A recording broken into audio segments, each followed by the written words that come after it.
Friends, എല്ലാവർക്കും online ക്ലാസ്സിലേക്ക് സ്വാഗതം. ഇന്ന് നമ്മൾ ഡിസ്കസ് ചെയ്യുന്നത് 6ാം ക്ലാസ്സിലെ കേരള പാഠാവലി സെപ്റ്റംബറിൽ നടന്ന ഓണം എക്സാമിൻ്റെ ഉത്തരങ്ങളാണ്.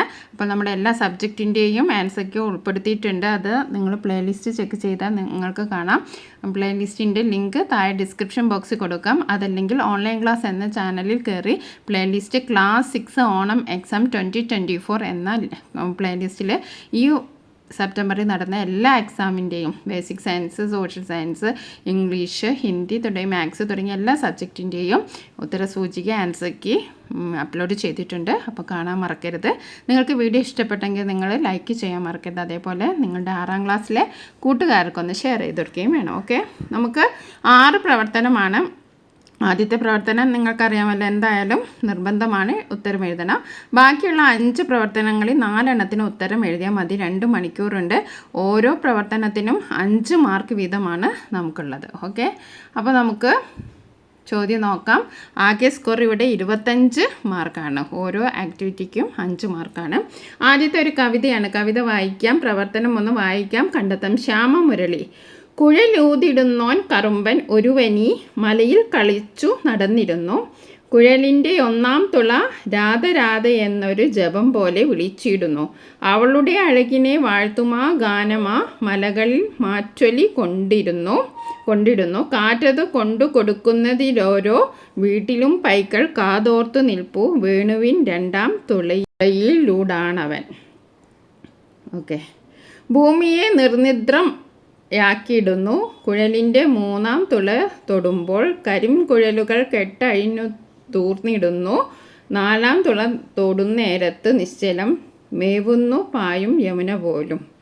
സുഗതകുമാരിയുടെ ഒരു കവിതയാണ്. നമുക്ക് ചോദ്യം നോക്കാം. ആരാണ് കുഴൽ ഊതിടുന്നത്? ആരാണ് ഇവിടെ കുഴൽ ഊതിടുന്നത്? ഇത് നിങ്ങൾക്ക് മനസ്സിലായിട്ടുണ്ടാവും. ഇത് കൃഷ്ണനെ കുറിച്ചിട്ടാണ് പറയുന്നത്. അപ്പോൾ ഇവിടെ രാധ, കൃഷ്ണൻ, ഭൂമി, കാറ്റ്. അപ്പം കൃഷ്ണനാണ് ശരി ഉത്തരം. ആദ്യത്തെ ഉത്തരം എന്താണ്? കൃഷ്ണൻ. ആരാണ് കുഴൽ ഊതിടുന്നത്? കൃഷ്ണൻ. രണ്ടാമത്തെ ചോദ്യം ഇതാണ്. ഗാനം കേട്ട് ഉറക്കമില്ലാതാകുന്നത് ആർക്ക്? പൈക്കൾക്ക്, കാറ്റിന്, ഭൂമിക്ക്, രാധയ്ക്ക്. അപ്പോൾ ഭൂമിക്ക് എന്നതാണ് ശരിയായ ഉത്തരം. കരിങ്കുഴലുകൾ എന്നതുകൊണ്ട് ഉദ്ദേശിക്കുന്നത് എന്ത്? കറുത്ത മുടിക്കെട്ട്, പുല്ലാങ്കുഴൽ, കാട്, സുന്ദരികൾ. ഇവിടെ ഉദ്ദേശിക്കുന്നത് കറുത്ത മുടിക്കെട്ടാണ്. മാറ്റൊലിക്കൊണ്ടിടുന്ന ഗാനത്തെ ഓരോ വീട്ടിലും എത്തിക്കുന്നത് ആരാണ്? പൈക്കൾ, ഭൂമി, കാറ്റ്, ഓടക്കുഴൽ. അപ്പോൾ ശരിയായ ഉത്തരം കാറ്റാണ്. വേണുഗാനം കേൾക്കുന്ന യമുനയുടെ അവസ്ഥ എന്തായിരുന്നു? കാതോർത്ത് നിൽക്കുന്നു, ഒഴുക്കു നിലയ്ക്കുന്നു, ഇറങ്ങിപ്പോകുന്നു, കളിച്ചു നടക്കുന്നു. അപ്പോൾ ശരിയായ ഉത്തരം എന്താണ്? ഒഴുക്കു നിലയ്ക്കുന്നു. അപ്പോൾ 5 ചോദ്യങ്ങൾക്കും ശരിയായ ഉത്തരം എഴുതിയാൽ നിങ്ങൾക്ക് 5 മാർക്കാണ് ഈ ആക്ടിവിറ്റിക്ക് കിട്ടുന്നത്. ഓരോ ചോദ്യത്തിനും ഓരോ മാർക്ക് വീതമാണ്. ഇനി നമുക്ക് അടുത്തത് ഒരു ആസ്വാദനക്കുറിപ്പാണ്. കുറിപ്പ് എഴുതുമ്പോൾ നിങ്ങൾ ശ്രദ്ധിക്കേണ്ട കാര്യങ്ങളൊക്കെ നിങ്ങൾക്കറിയാം. കവിതയുടെ ആശയം, പ്രയോഗഭംഗി, പദചേർച്ച, അതൊക്കെ നമ്മൾ പരിഗണിക്കണം. അപ്പോൾ നമുക്ക് ഈ ഒരു കവിത വായിച്ചു നോക്കാം. ഒരു പാട്ട്. പാടുകയാണൊരു പക്ഷി, ഞാനത് കേട്ടു ലയിക്കുന്നു. പേരറിയാത്തൊരു പക്ഷി, അതിൻ്റെ വീടും അറിയില്ല. പുഴയുടെ തീരത്താകാം വീട്, മലയുടെ നെറുകയിലാവാം, കാട്ടിൻ പൊത്തിലുമാകാം കൂട്, പറന്നതുമാകാം. പാട്ടുകളെല്ലാം പുഴയിൽ നീന്തി അണഞ്ഞതുപോലെ തന്നെ, കാട്ടിനുള്ളിൽ കേൾക്കും ചോല ചിരിക്കണ പോലെ തന്നെ, തലയുടെ മുകളിൽ പെയ്ത് തിമിർക്കും പെരുമഴ പോലെ തന്നെ. ഹേ ജയകൃഷ്ണൻ. ഈ കവിതയിൽ പക്ഷിയുടെ പാട്ടിനെ മനോഹരമായി വർണ്ണിച്ചിരിക്കുന്നു. കവിതയുടെ ആശയം, പ്രയോഗഭംഗി, നിങ്ങളുടെ അഭിപ്രായങ്ങൾ എന്നിവ ഉൾപ്പെടുത്തി ആസ്വാദനക്കുറിപ്പ് തയ്യാറാക്കുക. അതേപോലെ തന്നെ രണ്ടാമത്തെ ചോദ്യം, ജീവനുള്ള പാട്ട് എന്ന കവിത എഴുതിയതാരെ? ജി കുമാരപിള്ള. അപ്പോൾ നമുക്ക് നമുക്ക് ആസ്വാദനക്കുറിപ്പൊന്ന് തയ്യാറാക്കി നോക്കാം. എ ജയകൃഷ്ണൻ്റെ ഒരു പാട്ട് എന്ന കവിതയിലെ ഏതാനും വരികളാണ് ഇവ. ഒരു പക്ഷിയുടെ പാട്ടിനെ കവി മനോഹരമായി വർണ്ണിച്ചിരിക്കുന്നു. പക്ഷിയുടെ പാട്ട് കേട്ട് കവി ലയിച്ചു നിൽക്കുകയാണ്. പക്ഷേ എവിടെ നിന്നാണോ, പക്ഷിയുടെ പേര് എന്താണെന്നോ കവിക്ക് അറിയില്ല. പക്ഷിയുടെ വീട് പുഴയുടെ തീരത്തോ, അതുമല്ലെങ്കിൽ മലയുടെ നിറകിലോ, അതുമല്ലെങ്കിൽ കാട്ടിൽ പൊത്തിലോ, അതുമല്ലെങ്കിൽ കൂടു മറന്നു പോയതാവാം എന്നാണ് കവി പറയുന്നത്. പാട്ടിൻ്റെ ഭംഗി സൂചിപ്പിക്കാൻ കവി ഉപയോഗിച്ച പ്രയോഗങ്ങൾ അതിഗംഭീരമാണ്. പുഴയിൽ നീന്തി അണഞ്ഞതുപോലെ, കാട്ടിനുള്ളിലെ ചോല ചിരിക്കണ പോലെ മലയുടെ മുകളിൽ പെയ്ത് തിമിർക്കും പെരുമഴ പോലെ ഈ വരികൾ പാട്ടിൻ്റെ ഭംഗിയെ സൂചിപ്പിക്കാൻ കവി പ്രയോഗിക്കുന്നു. ഇതിൽ എനിക്ക് ഏറ്റവും ഇഷ്ടപ്പെട്ട വരികൾ പാട്ടുകളെല്ലാം പുഴയിൽ നീന്തിയതാണ് എന്നതുപോലെ എന്നതാണ്. അതേപോലെ നിങ്ങൾക്ക് ഇഷ്ടപ്പെട്ട വരികളും പ്രയോഗ ഭംഗികളും ഉൾപ്പെടുത്തി നിങ്ങളൊരു ആസ്വാദനക്കുറിപ്പ് തയ്യാറാക്കുക. ഇങ്ങനെ നല്ല രീതിയിൽ ആസ്വാദനക്കുറിപ്പ് തയ്യാറാക്കിയാൽ നിങ്ങൾക്ക് 5 മാർക്കാണ് കിട്ടുന്നത്. Okay, 5 മാർക്കല്ല 4 mark. 1 മാർക്ക് ഈ ഒരു ചോദ്യത്തിൻ്റെ ഉത്തരത്തിനാണ്. ജി കുമാരപിള്ള എന്ന ശരിയായ ഉത്തരം എഴുതിയാൽ നിങ്ങൾക്ക് 1 മാർക്ക് കിട്ടും. മൊത്തം ആക്ടിവിറ്റിക്കാണ് 5 മാർക്കുള്ളത്. ആസ്വാദനക്കുറിപ്പിന് 4 മാർക്ക്. ഓക്കെ, ഇനി നമുക്ക് അടുത്ത ചോദ്യം നോക്കാം. കഥാപാത്ര നിരൂപണമാണ്. ഇവിടെ ലക്ഷ്മി: അത്താഴത്തിനുള്ളതാ, അമ്മ എന്നെ തല്ലും, ഇനി എന്നെ ഉരുട്ടിയിടുമോ, അവൾ ചിരിച്ചു.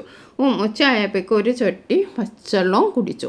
ലക്ഷ്മിയെ നിങ്ങൾക്ക് പരിചയമുണ്ടല്ലോ. ലക്ഷ്മിയുടെ ഏതെല്ലാം സവിശേഷതകളാണ് നിങ്ങളെ ആകർഷിച്ചത്? സ്വന്തം നിരീക്ഷണങ്ങൾ കൂടി ഉൾപ്പെടുത്തി കഥാപാത്ര നിരൂപണം തയ്യാറാക്കുക. പി കേശവദേവിൻ്റെ ഓടയിൽ നിന്ന് എന്ന നോവലിലെ ഒരു പ്രധാന കഥാപാത്രമാണ് ലക്ഷ്മി. റിക്ഷവണ്ടിക്കാരനായ പപ്പു ഓടയിലേക്ക് വീണ ദരിദ്രയായ ലക്ഷ്മി എന്ന പെൺകുട്ടിയെ പുതിയൊരു ജീവിതത്തിലേക്ക് പിടിച്ചുയർത്തി. റിക്ഷ തട്ടി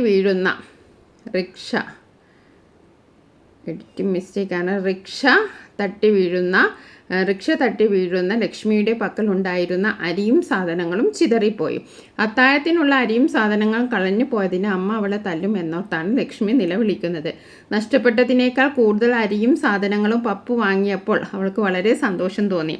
പട്ടിണി കഴിയുന്ന ലക്ഷ്മി അവൾക്ക് വിശപ്പടക്കാൻ പപ്പു വാങ്ങിക്കൊടുത്ത ആഹാരം വീട്ടിൽ പോയി കഴിച്ചോളാം എന്ന് പറയുമ്പോൾ തനിക്ക് കിട്ടിയ ആഹാരം അമ്മയും ഒത്തു കഴിച്ചോളാം എന്ന മനസ്സാണ് അവൾക്കുള്ളത്. ഇത്രത്തോളം അരിയും സാധനങ്ങളും എവിടെ നിന്ന് കിട്ടി എന്ന അമ്മയുടെ ചോദ്യത്തിന് ഒന്നും മറച്ചു വെക്കാതെ സത്യം പറയുന്നു. ഇതിൽ നിന്ന് നമുക്ക് ലക്ഷ്മിയുടെ നിഷ്കളങ്കമായ മനസ്സിലാക്കാം. പപ്പു എന്ന റിക്ഷക്കാരൻ്റെ ജീവിതത്തിൽ നാളേക്കുള്ള പ്രതീക്ഷയുണർത്തിയ കഥാപാത്രമാണ് ലക്ഷ്മി എന്ന പെൺകുട്ടി. ബി ചോദ്യം നോക്കാം. വഴിയാത്രക്കാർ എന്നർത്ഥം വരുന്ന പദം ഏത്? എന്താണ് വഴിയാത്രക്കാർ എന്നർത്ഥം വരുന്ന പദം? 3 ഓപ്ഷൻസ് തന്നിട്ടുണ്ട്. പാന്തർ, നിബിഡം, സ്തബ്ധർ. അപ്പോൾ പാന്തറാണ് വഴിയാത്രക്കാർ. ഓക്കെ, ഇനി അടുത്ത വിശകലന കുറിപ്പാണ്. ചുറ്റും തണലേക്കുവാൻ വൃക്ഷമേൽക്കുന്നുവയിൽ നല്ലത് ചെയ്യുവാൻ എത്ര സന്ദർഭമീ ലോകത്തിൽ. നന്മ തോന്നിയിടുവാൻ മനം, നന്മ ചെയ്യുവാൻ ഉടൽ, നന്മകൾ നട്ടുകൊയ്യുവാൻ കേദാരം സ്വജീവിതം. കവിത വായിച്ചല്ലോ. പാട്ടിലെ പാലായിലെ കുഞ്ഞു മുഹമ്മദിൻ്റെ പ്രവൃത്തികൾ കൂടി വിലയിരുത്തി വിശകലന കുറിപ്പ് തയ്യാറാക്കുക. അപ്പോൾ ഈ വിശകലനക്കുറിപ്പ് തയ്യാറാൻ നിങ്ങൾക്ക് 4 മാർക്കാണ്. ഇതിനോടനുബന്ധിച്ച് ഒരു ചോദ്യമുണ്ട്. എന്താണ്? ലെസ്ലി എന്ന് പിന്നീട് ഏത് പേരിലാണ് അറിയപ്പെട്ടത്? ബാബുരാജ്, KT മുഹമ്മദ്, കോഴിക്കോട് അബ്ദുൽ ഖാദർ. എന്താണ്? കോഴിക്കോട് അബ്ദുൽ ഖാദറാണ്. അപ്പോൾ നമുക്ക് വിശകലനക്കുറിപ്പ് ഒന്ന് മാതൃക നോക്കാം. നിങ്ങളുടേതായിട്ടുള്ള ഉചിതമായ ഭാഷ ഉപയോഗിച്ച് നിങ്ങൾ വിശകലനക്കുറിപ്പ് തയ്യാറാക്കുക. നമുക്ക് ഒരു മാതൃക നോക്കാം. നമുക്ക് ചുറ്റുമുള്ള ജീവജാലങ്ങൾക്ക് തണൽ നൽകുവാൻ വൃക്ഷം വേൽ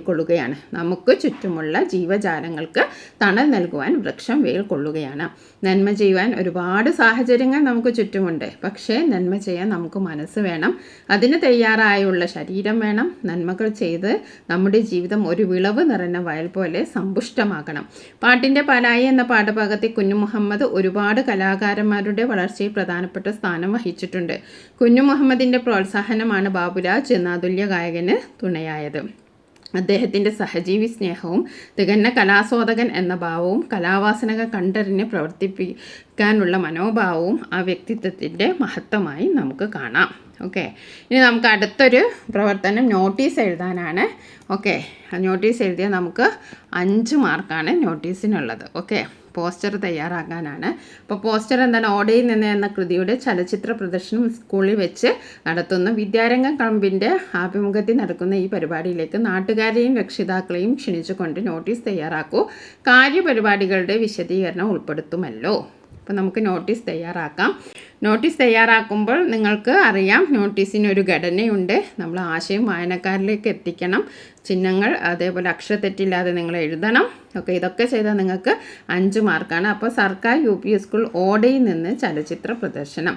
കൊടിയത്തൂർ സർക്കാർ UP സ്കൂളിൽ വിദ്യാരംഗം ക്ലബിൻ്റെ ആഭിമുഖ്യത്തിൽ ഓടയിൽ നിന്ന് എന്ന നോവലിൻ്റെ ചലച്ചിത്ര ആവിഷ്കാരം സംഘടിപ്പിക്കുന്നു. സെപ്റ്റംബർ 25 രാവിലെ 10 മണിക്ക് സ്കൂൾ ഓഡിറ്റോറിയത്തിൽ ആണ് ചലച്ചിത്ര പ്രദർശനം നടക്കുന്നത്. തദവസരത്തിൽ എല്ലാ രക്ഷകർത്താക്കളും, അധ്യാപകരും അനധ്യാപകരും വിദ്യാർത്ഥികളും പങ്കെടുക്കണമെന്ന് അഭ്യർത്ഥിക്കുന്നു. എല്ലാവർക്കും ഹൃദ്യമായ സ്വാഗതം. ഇങ്ങനെ എഴുതാം. അല്ലെങ്കിൽ നിങ്ങൾക്ക് കൊടിയത്തൂർ സർക്കാർ UP സ്കൂൾ വിദ്യാരംഗം ആഭിമുഖ്യത്തിൽ, പിന്നെ നമുക്ക് സ്ഥലം, വേദി, സമയം എന്നിങ്ങനെ അങ്ങനെയും നിങ്ങൾക്ക് എഴുതാം. ഓക്കെ, എന്തായാലും നിങ്ങൾക്ക് അനുയോജ്യമായ രീതിയിൽ നിങ്ങൾ തയ്യാറാക്കുക. ഇനി നമുക്ക് അടുത്തൊരു ക്വസ്റ്റ്യൻ ഉണ്ട്. പ്രവർത്തനം 6 അഭിപ്രായക്കുറിപ്പാണ്. ശുദ്ധജലം നിറഞ്ഞ നദികളും തടാകങ്ങളുമുള്ള മനോഹരമായ ഇന്ദ്രപ്രസ്ഥത്തെ നമ്മൾ പരിചയപ്പെട്ടു. താഴെ കൊടുത്ത കവിതാഭാഗം വായിക്കൂ. ദൂരമൊത്ത് നമുക്ക് പുഴ കറുത്തു ചതിമൂത്തു നമുക്ക് മല വെളുത്തു, പുകയുണ്ട് ഭൂമിക്ക് പുഴകൾക്ക് മലകൾക്ക് പുക തിന്ന പകലിനും വേഷമുണ്ട്. മുരുകൻ കാട്ടാക്കടയുടെ ഒരു കവിതയാണ്. ഇതിൽ നിന്ന് നമ്മുടെ പ്രകൃതിക്ക് സംഭവിച്ചു കൊണ്ടിരിക്കുന്ന നാശത്തെക്കുറിച്ചാണ് ഈ ഒരു കവിതയിൽ പറയുന്നത്. മനുഷ്യൻ്റെ ആർത്തിമൂർത്ത് മനുഷ്യൻ ഇന്ന് പ്രകൃതിയെ ചൂഷണം ചെയ്തുകൊണ്ടിരിക്കുകയാണ്. അതായത് നമ്മളുടെ പുഴ കറുത്തു എന്ന് പറഞ്ഞാൽ എന്താണ്? പുഴയിൽ നിന്ന് പൂഴി വാരി മണൽ വാരി എന്തായി? പുഴ കറുത്തു, പുഴയിൽ ഇല്ല. അതേപോലെ നമ്മുടെ മല വെളുത്തു, അതായത് വൃക്ഷങ്ങളൊക്കെ വെട്ടി നശിപ്പിക്കുകയാണ്, മലകളൊക്കെ നിരത്തുകയാണ്. ഓക്കെ, പകയുണ്ട് ഭൂമിക്ക് പുഴകൾക്കും മലകൾക്ക് പുക തിന്ന പകലിനും ദേഷ്യമുണ്ട്. ഒക്കെ ഭൂമി നമ്മളോടും, നമ്മൾ കൊടുക്കുന്ന അതേ രീതി തന്നെ ഭൂമി നമ്മളോടും തിരിച്ചടിക്കുകയാണ്. പ്രകൃതി ദുരന്തങ്ങളൊക്കെ അതിനുള്ള ഉദാഹരണങ്ങളാണ്. ഓക്കെ, മനുഷ്യൻ്റെ ആവശ്യങ്ങൾ പൂർത്തീകരിക്കാൻ വേണ്ടി വനങ്ങൾ നിർദ്ദയം നശിപ്പിക്കപ്പെടുന്നു. കാടുകൾ ഇല്ലാതാകുന്നതോടെ നമ്മുടെ ചുറ്റുപാടുകളെല്ലാം കോൺക്രീറ്റ് വനങ്ങളായി മാറുന്നു. പ്രകൃതിയുടെ സംരക്ഷണ ഫലമായ ഓസോൺ പാളി ശോഷിച്ചു തുടങ്ങിയിരിക്കുന്നു. ഇതിനൊക്കെ പുറമെ മുമ്പൊരിക്കലും ഉണ്ടാകാത്ത രീതിയിൽ വായുവും ജലവും മലിനമാക്കി. ഇനിയൊരിക്കലും പുനഃസൃഷ്ടിക്കാൻ കഴിയാത്ത വിധത്തിൽ നമ്മൾ പ്രകൃതിയെ നശിപ്പിച്ചുകൊണ്ടിരിക്കുകയാണ്. ഇപ്പോൾ നമ്മൾ ഡിസ്കസ് ചെയ്തത് നമ്മുടെ കേരള പാഠാവലി ആൻസർ ഒക്കെയാണ്. എല്ലാ സബ്ജക്റ്റിൻ്റെയും 6ാം ക്ലാസ്സിലെ എല്ലാ സബ്ജക്റ്റിൻ്റെ ആൻസറൊക്കെയും നമ്മൾ അപ്ലോഡ് ചെയ്തിട്ടുണ്ട്. നിങ്ങൾക്ക് വീഡിയോ ഇഷ്ടപ്പെട്ടാൽ ഷെയർ ചെയ്യുക. ആദ്യമായിട്ടാണ് ഈ ചാനൽ കാണുന്നതെങ്കിൽ നിങ്ങൾ എന്തായാലും സപ്പോർട്ട് ചെയ്യുക, സബ്സ്ക്രൈബ് ചെയ്യുക, നിങ്ങളുടെ കൂട്ടുകാർക്ക് ഷെയർ ചെയ്ത് കൊടുക്കുക. Okay, thank